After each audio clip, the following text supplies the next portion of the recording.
Pegue aí a palavra de Deus nesse exato momento e abra comigo no livro do Êxodo, no capítulo 20, no verso de número 3.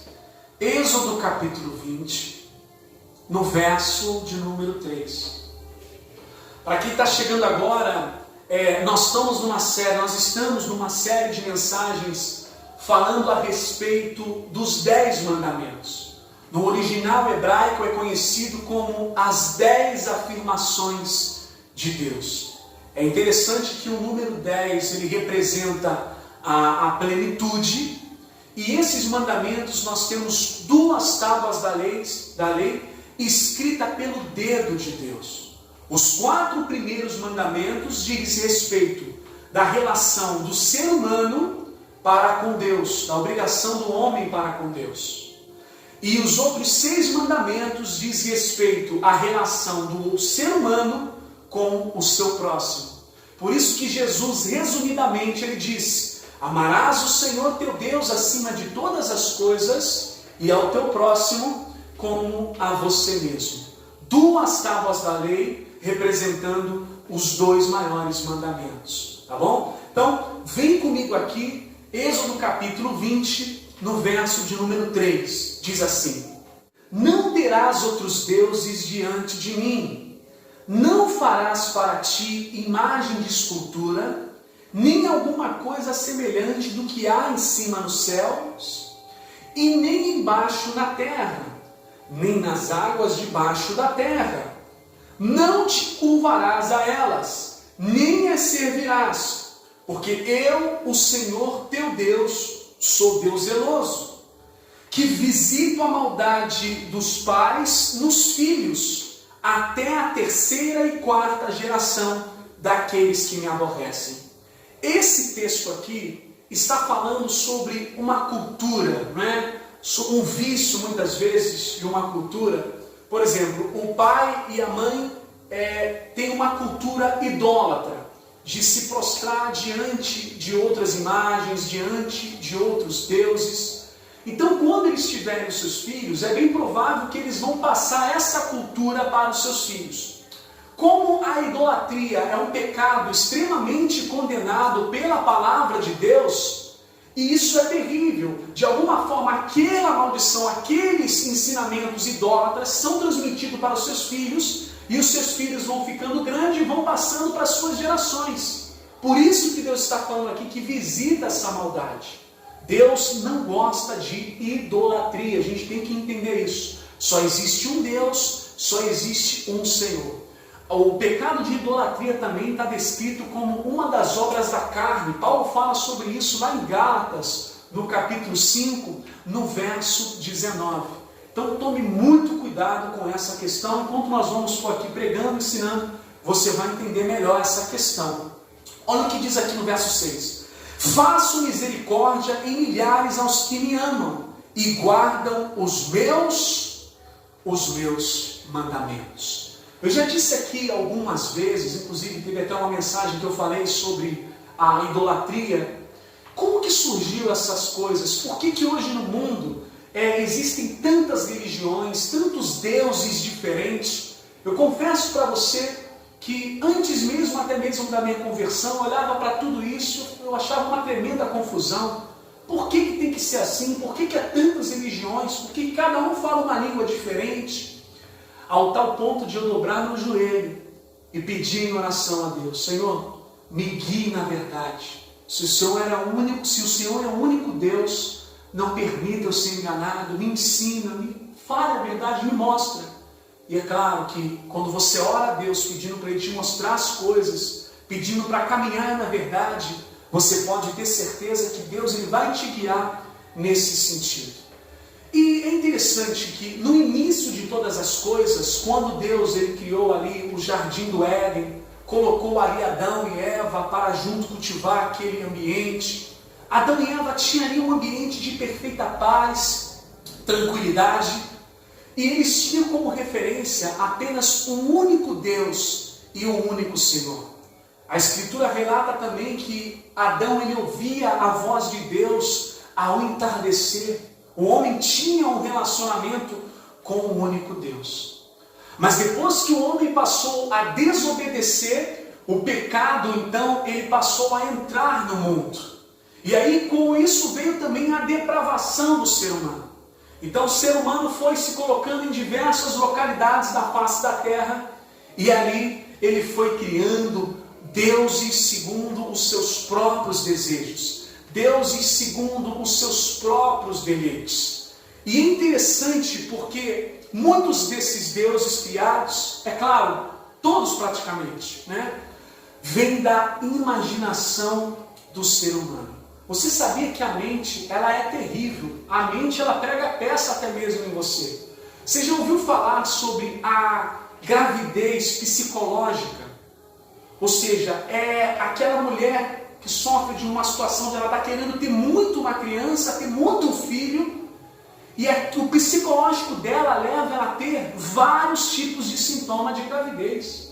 Ela sente enjoo, ela tem até mesmo desejos, chega até a barriga, começa a crescer, ela sente como se tivesse algo movendo na barriga dela, um bebezinho, um fetozinho estivesse mexendo ali na barriga dela, até mesmo dá leite. Ou seja, o psicológico, ele prega muitas vezes peça no próprio ser humano. Por isso que nós temos que ter uma mente voltada para Cristo Jesus, porque a mente, ela prega peças. Então, como que surgiu essas coisas? Os homens, eles foram habitando nas localidades, e vamos supor que esse homem que está numa localidade, ele quer prosperar a sua terra. Então ele mentaliza que ele quer prosperar, e de alguma forma ele cria um Deus no seu imaginário, na sua mente, para que faça ele prosperar. E é claro que os demônios, eles atuam também na carnalidade, em toda a miséria humana, e de alguma forma engana o ser humano nesse sentido. Então, se o homem quer prosperar, ele cria um Deus para prosperar. Se o homem quer ficar bem no romance, no relacionamento conjugal, então ele vai buscar um Deus que representa esse tipo de relacionamento. Então os homens foram habitando na terra, criando-se vários deuses, várias imagens de escultura, segundo o seu próprio desejo, segundo a sua cobiça, segundo a sua maldade.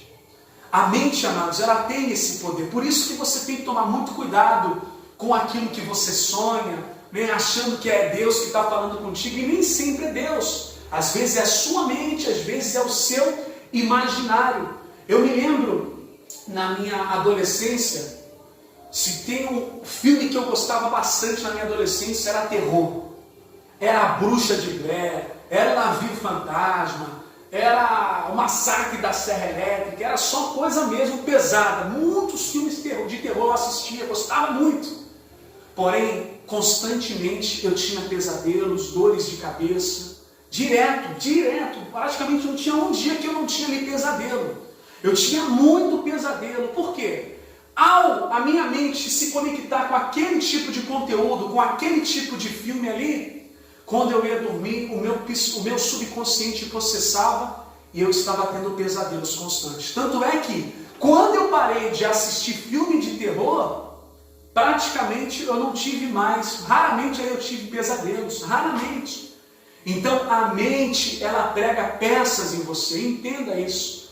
Então às vezes a pessoa, com a sua mente, ela está focada tanto em alguma coisa que ela acaba ouvindo vozes, ela acaba muitas vezes vendo coisas, e o diabo, ele trabalha muito para isso, para enganar as pessoas. Então nós vamos falar aqui um pouco das culturas e as suas divindades. Você vai ver que praticamente cada cultura tinha a mesma prática, só que com nome de deuses diferentes. Quer um exemplo? Por exemplo, os egípcios. Eu vou citar aqui uma lista para você. Não vou falar de todos, porque senão não vai dar tempo. Mas os egípcios, eles tinham um deus chamado Horus. Horus era conhecido como o deus da guerra. Tem que ter alguém para guerrear por mim. Então muitas vezes eles tinham como parâmetro de guerra, usavam esse deus como estandarte de guerra chamado Horus. Tinha Hathor também, que era conhecida como a deusa do amor e da fertilidade. Tinha Canso também, que era conhecido como o deus lunar. Também ele era conhecido como o protetor ali dos enfermos. Tinha o Sete, que era conhecido como a divindade no Egito, destruidor de todos os males. Então, se alguém queria ali destruir os males, recorria a Sete. Tinha também um conhecido como Tote, que era o deus da sabedoria, e segundo a mitologia egípcia, foi ele que ensinou ali a escrita e essas coisas todas aí que a gente conhece. E aí vai para algumas civilizações, como por exemplo, os gregos no passado, a Antiga Grécia. A Antiga Grécia tinha ali Afrodite, também conhecida como a deusa da beleza e do amor. Nós tínhamos Morfeu, conhecido como o deus dos sonhos. Se alguém quisesse ter ali um bom sono, um bom sonho, fazia orações, devoções a Morfeu. Tínhamos também Nêmesis, que era conhecida como a deusa da vingança. Se alguém queria se vingar de alguma coisa, recorria à deusa Nêmesis. Tínhamos também Íris, conhecida como a deusa do arco. Então preste muita atenção. Quando você vê um arco colorido no céu, que lá na época de Noé foi reconhecido como a aliança de Deus, não chame esse arco de arco-íris. Porque quando você diz arco-íris, você está atribuindo aquele arco a uma divindade grega. Existe até mesmo esse erro de tradução dentro da escritura chamado arco-íris. Não é arco-íris, você tem que chamar arco de Deus. Sabia dessa? Você tem que chamar de arco de Deus. Íris era uma divindade conhecida como a deusa do arco. E também nós tínhamos ali entre os gregos um deus conhecido como Dionísio, né? Conhecido também como Baco. Esse era o deus do vinho, da festa, da orgia, né? Por isso que vem aí, daí que veio a palavra bacanal. Está ligado a essa divindade aí, conhecida como Deus Baco. E aí depois então, vem os católicos, né? O catolicismo até mesmo no princípio teve grandes influências para a humanidade, trouxe grandes contribuições logo no início para a humanidade, como a formação do livro Bíblia, isso foi muito positivo. Como eles impediram também os islâmicos de invadirem a Europa, isso também foi muito positivo. Só que, infelizmente, o sincretismo, a idolatria, ela claramente entrou no seio do catolicismo e está assim até hoje. Tanto é que eles usam muito o texto da Bíblia para dizer assim: não, a gente pode sim ter imagens de escultura dos santos cristãos. Na Bíblia não está escrito lá que Deus mandou fazer uma arca, a arca da aliança, representava ali o reino de Deus entre os homens, e que os homens até mesmo se prostravam diante da arca. Eles usam esse argumento para se prostrarem diante de outras imagens e fazer orações, e serem devotos de outra imagem. Só que isso está errado. A arca da aliança foi ordenada por Deus. Foi ordenada por Deus. Deus não ordenou que a gente faça imagens de escultura de algum santo, né, que fez alguma obra, porque eles pensam assim: a pessoa aqui na terra fez uma grande obra, fez uma grande, feito para a humanidade, então eles pegam, canonizam esse ser como santo, e aí formam imagens de escultura, e começam a adorar, e começam a idolatrar, se prostrar, existem ali as procissões. Isso está errado. A arca da aliança foi ordenada por Deus, mas nada que sai além disso é de Deus. É idolatria. Não podemos fazer imagens de escultura de ninguém, nem mesmo de Jesus Cristo. Nem mesmo de Jesus Cristo. A palavra de Deus não manda a gente ter uma imagem de Jesus, crucificado ali, chorando e pedindo para a gente orar através daquela imagem. A Bíblia não fala para fazer isso. Não podemos fazer isso. Não é para se prostrar diante de imagem. Não é para fazer oração diante de imagem. Hoje você tem um acesso direto a Deus, que é o próprio Cristo Jesus. Pode ir direto. Não precisa de objeto, não precisa de terra sagrada, não precisa de homem sagrado, não precisa de imagem para falar com Deus. Vá direto no Criador. E aí, os católicos implementaram essa cultura da devoção aos santos. E aí nós temos a Polônia conhecida como a protetora dos dentistas, né? Santa Apolônia. Nós temos também conhecida aí a Santa Bárbara, é a santa dos bombeiros, todos aqueles que mexem com arma de fogo. É tipo a deusa dos militares, né? Mexe com fogo, ela é a deusa dos militares. Então os militares católicos, muitas vezes, eles têm lá a imagem da Úrsula nas suas casas e eles se prostram ali diante daquela imagem, fazem orações a elas. Nós temos o Expedito, Santo Expedito, que é conhecido como aquele da causa urgente. A pessoa quer resolver uma causa urgente, ela recorre ao Expedito.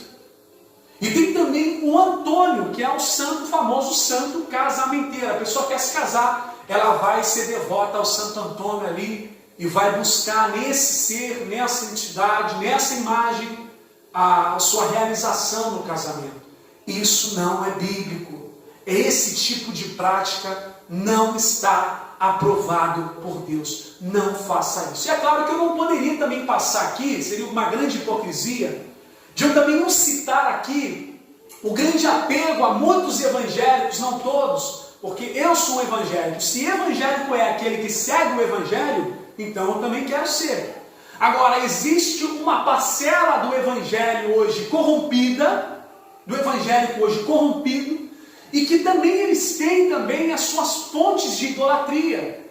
Quantas congregações aí hoje em dia não distribuem nas suas igrejas a caneta para a pessoa assinar contrato de trabalho? Caneta ungida, né? Não tem o Morfeu lá dos gregos? Então, na igreja evangélica nós temos alguns lugares que oferecem até a fronha consagrada para a pessoa poder sonhar as bênçãos de Deus. Ó, tu vai sonhar.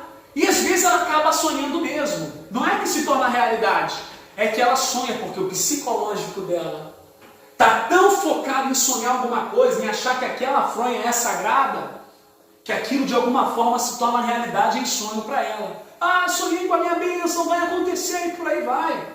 Aí tem um tijolinho da casa própria, eles vendem, né? Faz propósito. Aí tem a toalhinha da cura que as pessoas passam, né?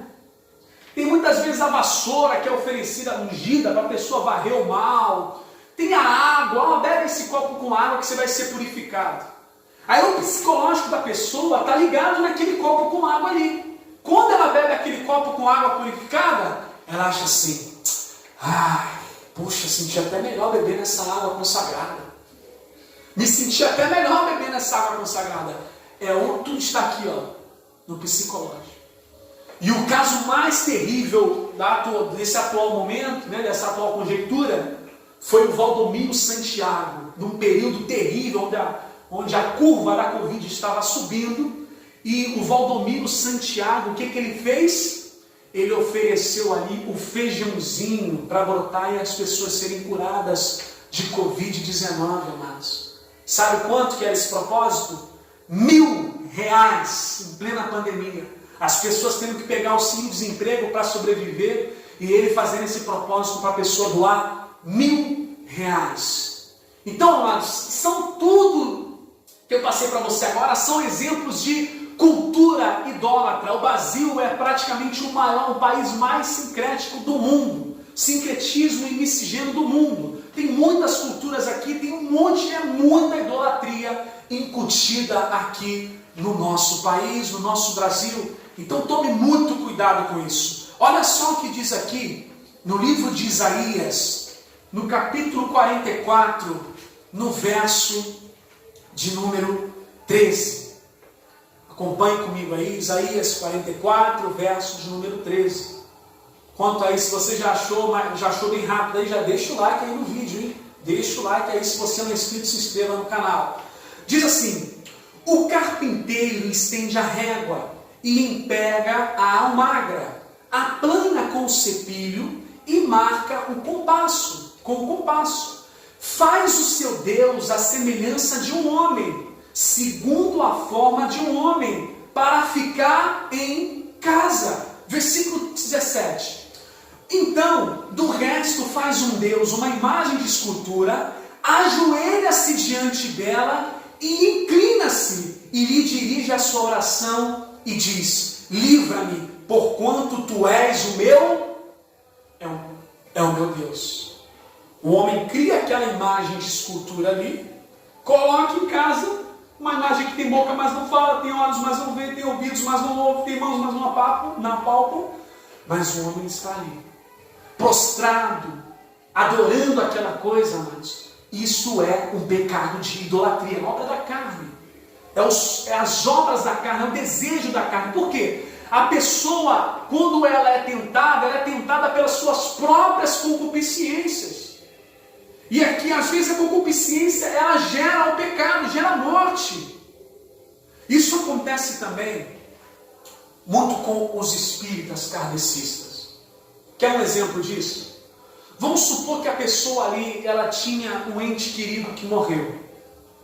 Então, logo ela quer ter uma resposta para aquilo que aconteceu, para o ente querido que partiu.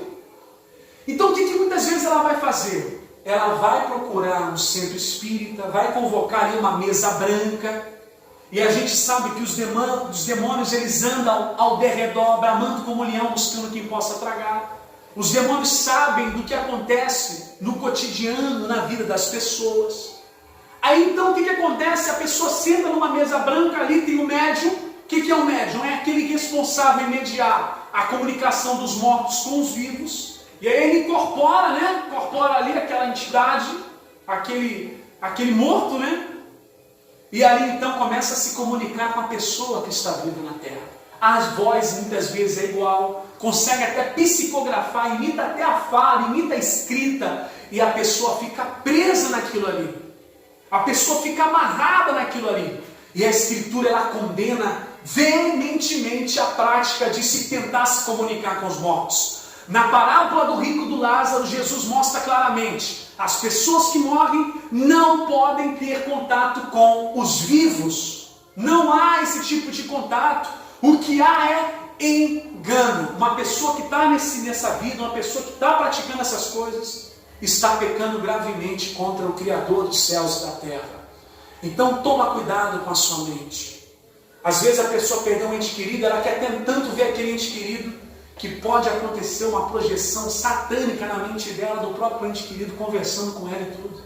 Ela pode ouvir vozes por causa daquele momento que ela está fragilizada, é onde o diabo mais ataca. Enquanto a Bíblia diz que é melhor você estar numa casa de luto, porque ali você reflete sobre o fim da vida, o diabo não, ele quer colocar na mente da pessoa: olha, você pode continuar se comunicando com o teu ente querido que morreu. A pessoa fica presa aos mortos e ela esquece da vida que Deus deu a ela. Ao homem está ordenado morrer uma só vez, vindo depois disso o juízo, irmãos. Então isso é muito importante. Não tenha outro Deus diante de você. Não recorra a nenhuma outra fonte que não seja Jesus. Vai direto em Jesus. Vai direto em Cristo Jesus. E aí olha o que diz aqui no versículo 18. Nada sabem, nem entendem, porque lhe untaram os olhos para que não vejam, e o coração para que não entendam. A idolatria ela cega os seres humanos.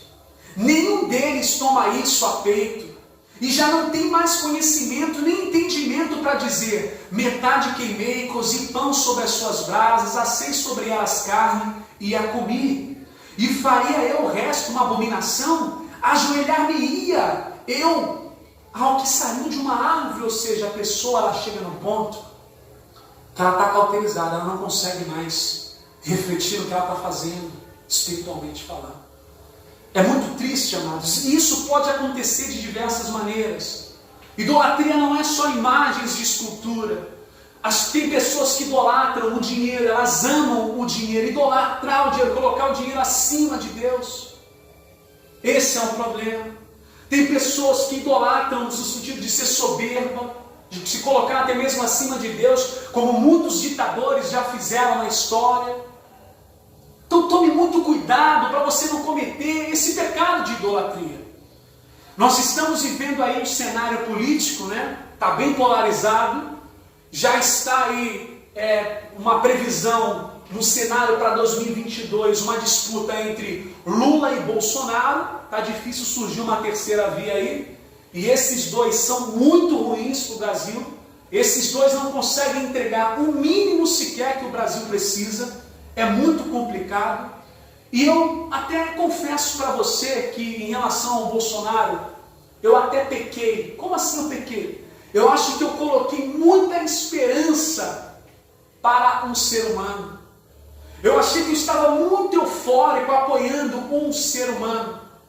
Eu achei que eu confiei nele muito mais do que eu deveria confiar em Deus. Eu até peço perdão nesse sentido.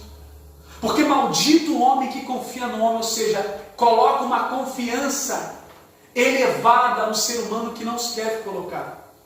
Você deve confiar em mim, claro, mas você não deve colocar uma confiança muito elevada em mim, porque eu sou um homem. Não é que você não tem que confiar nas pessoas, mas toma cuidado no tipo de confiança que você pode estar dando para alguém.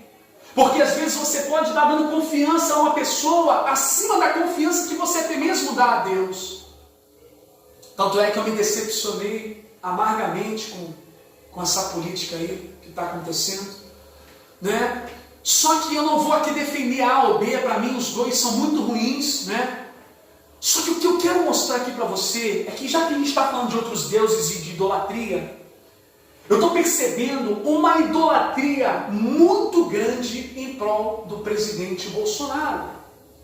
Até mesmo mais do que o próprio Lula, que a gente já sabe que roubou, que assaltou o país. Mas em relação ao Bolsonaro, eu estou vendo as pessoas dizendo assim: eu apoio incondicionalmente o presidente.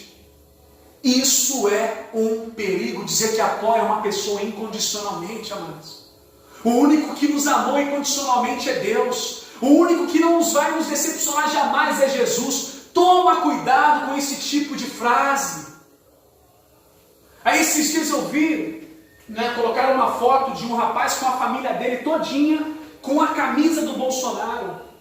Sabe o que estava escrito no texto, no post? Ensina a criança no caminho que se deve andar e quando ela crescer não se desviará dele.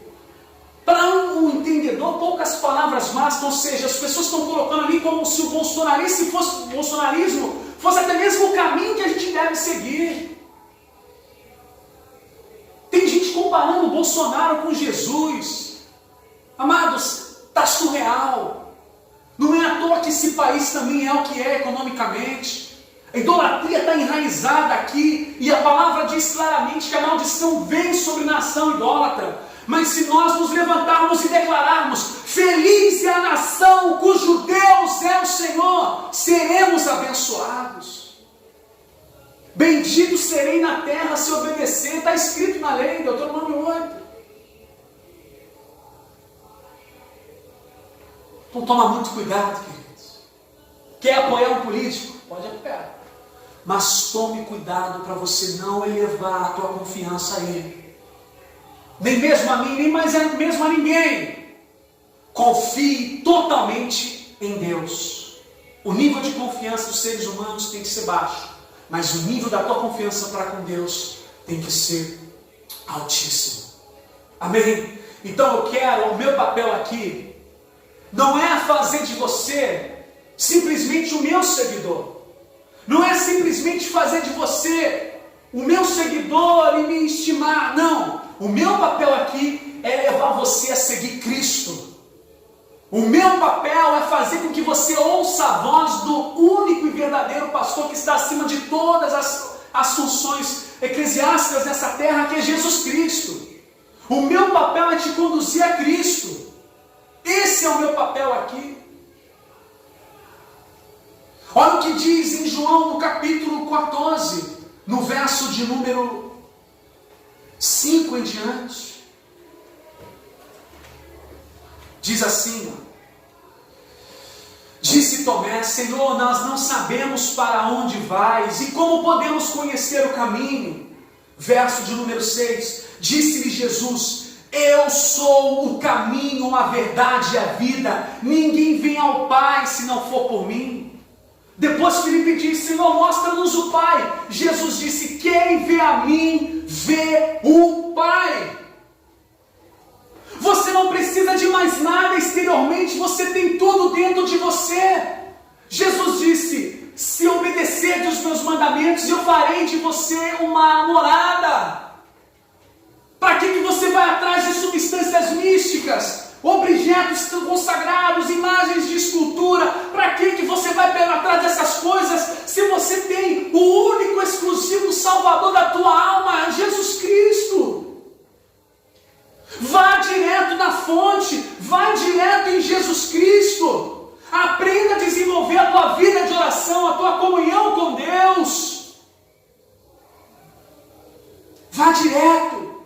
Ele é o único que media, né? O único mediador entre Deus e o homem é Jesus Cristo. É o verbo vivo de Deus. Olha o que diz aqui em Hebreus, no capítulo de número 1. Acompanha comigo, por favor.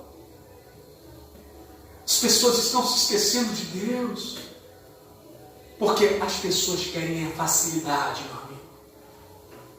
Tem esse negócio do Bitcoin aí? Está todo mundo falando de Bitcoin, não tá? Você vê que a rentabilidade é absurda que é prometida pelo Bitcoin. Absurda. Coisa assim, surreal, 10% ao mês. 10% ao mês dá 120% de lucro no ano. Qual empresa que faz isso, gente? As pessoas muitas vezes não estão percebendo que há um esquema de pirâmide, às vezes, nesse negócio aí. Mas porque elas são atraídas pelas facilidades. Opa, vou ganhar um dinheiro fácil. Eu boto lá tantos mil e todo mês vai vir tanto na minha mão. E já está tendo um monte de problema aí. Esses dias passou uma reportagem aqui que um carro foi fuzilado de um dono de uma agência de Bitcoin que estava com um pagamento atrasado. Agora raciocina comigo, como que vão te oferecer uma renda fixa se no lugar que eles trabalham é uma renda variável? A forma como eles operam no mercado é uma renda variável, ou seja, a gente não sabe se vai subir ou vai descer. Então se eu estou te prometendo tanto por mês, sendo que o local que eu atuo é uma renda variável, que eu não sei se vai subir ou vai descer, é estranho isso. Toma cuidado, as pessoas querem facilidade. Ah, eu quero prosperar, eu vou pegar uma medalha, vou me banhar, vou dar um passe. Ah, eu quero fazer isso, eu quero aquela pessoa para mim, eu quero aquela pessoa para mim. Então a pessoa lá vai lá, faz um trabalho para amarrar aquela pessoa para ela, amorosamente. Precisa disso, no fundo, isso vai se tornar só tristeza e dor. Há caminhos que para o homem parece ser muito bom, mas no final deles é laço de morte. Você tem noção do que é isso? Laço de morte. A pessoa acha que está indo bem, quando vê ela está enraizada no mal. Satanás está totalmente ali, possesso dentro do coração daquela pessoa.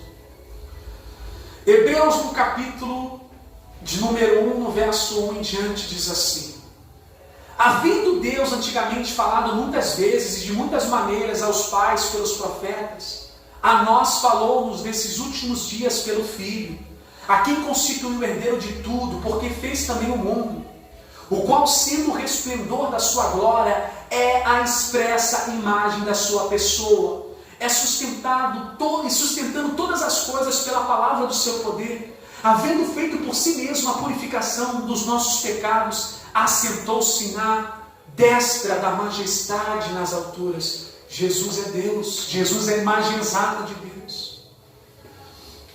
Eu terminei de ler um livro do Augusto Cury, chamado O Mestre dos Mestres. Esse, na verdade, é uma série de livros, né, falando sobre a inteligência de Cristo. E ali foi muito interessante ler esse livro, amados, porque o Augusto Cury, ele era um ateu, um descrente. Cury chega a dizer que ele era mais ateu do que Nietzsche. Nietzsche foi um homem que escreveu que Deus está morto. E aí ele começou a estudar. O que ele pensava? Não, eu vou encontrar um carpinteiro. Eu vou encontrar alguém fruto da imaginação do homem. Ele achou que ele ia encontrar um Deus como de outras mitologias por aí afora. Porque como ele é um estudioso da mente humana, ele é um psiquiatra, ele estuda a mente do ser humano, ele estuda as diversas áreas, né, da mente humana, da psique humana. Ele sabe com certeza como vai ser as reações das pessoas em uma determinada situação. Ele é um perito nessa área.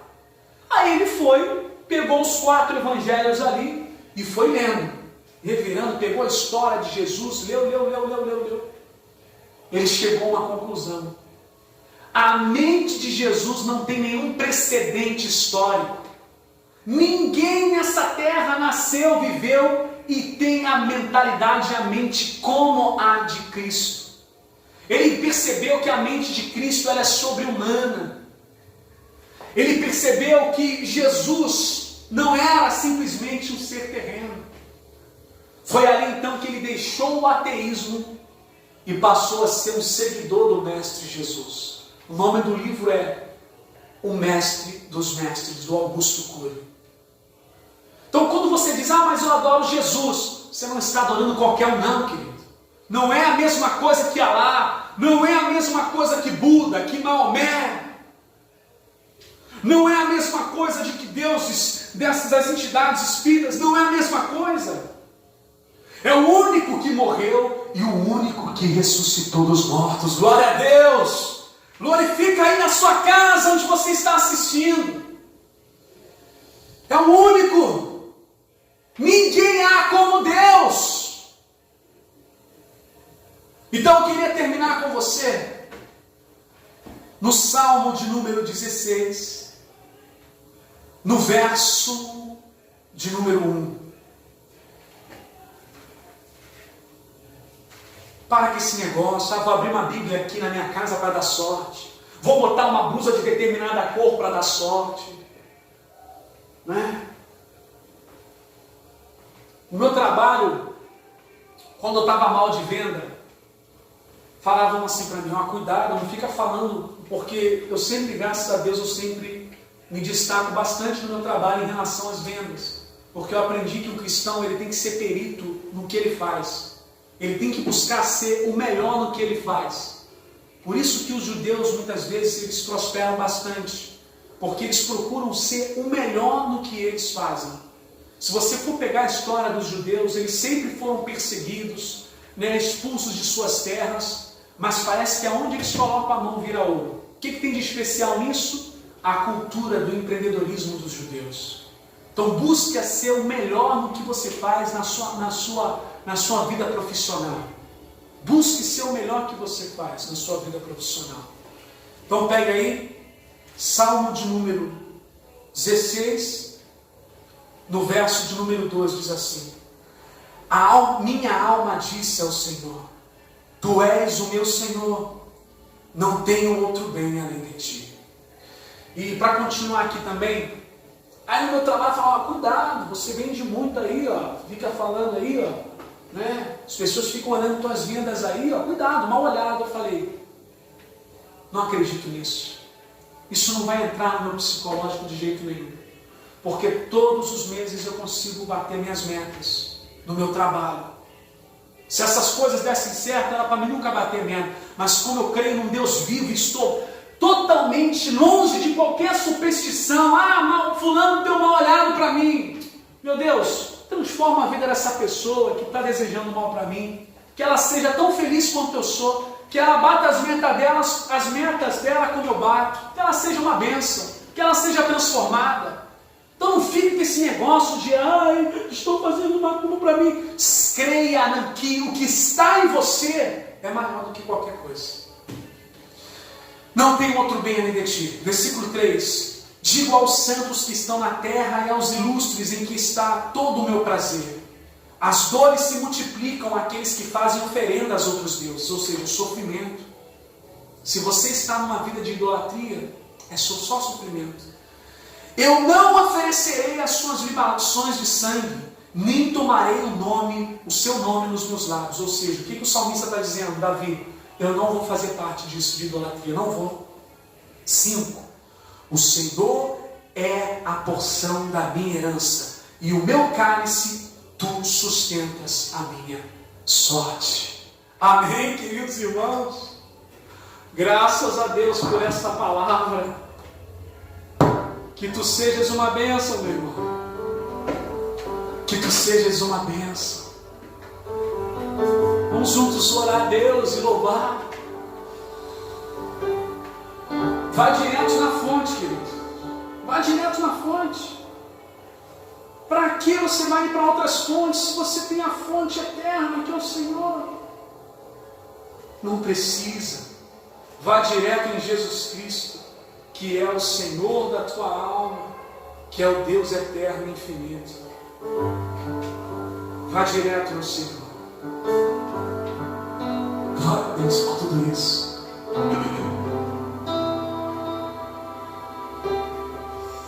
Oh Senhor Jesus, eu não preciso de superstições. Eu não preciso de nada disso, irmãos.